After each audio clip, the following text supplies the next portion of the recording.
అయితే ఇక్కడ మనం ఒక అద్భుతమైన భయంకరమైన సత్యాన్ని గుర్తించాలి. ఆయన మొదటిసారి భూమి మీదకు వచ్చినప్పుడు మన పాపాల కోసం కొరడా దెబ్బలు తిన్నాడు, సిలువను మోశాడు, ప్రాణం పెట్టడానికి ఒక దీనుడైన గొర్రెపిల్లలా మౌనంగా వచ్చాడు. కాని ఎప్పటికీ ఆయన ఆ సిలువ మీద వేలాడే దీనుడు కాదు.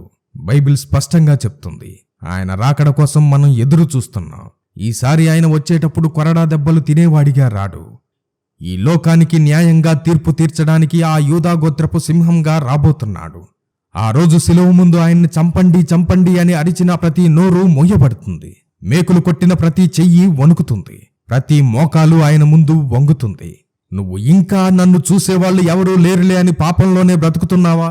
మతం ముసుగులో కపట భక్తితో జీవిస్తున్నావా? ఆనాడు యూదులు మాకు దేవుడు వద్దు, బరబ్బా కావాలి అన్నట్లుగా ఈనాడు మనం కూడా మాకు ఈ దేవుడు వద్దు, ఈ లోక సంబంధమైన ఆశలు, ఆస్తులు, డబ్బు, ఆ పాపమే కావాలి అని దేవుణ్ణి పక్కన పెడుతున్నావా?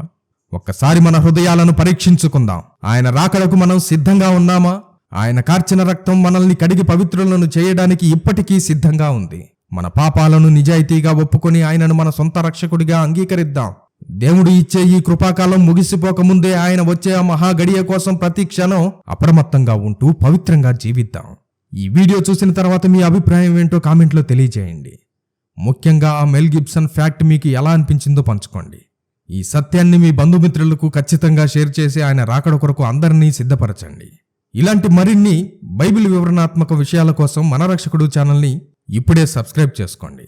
దేవుడు మిమ్మల్ని, మీ కుటుంబాన్ని ఆయన రాకడ కొరకు సిద్ధపరచునుగాక.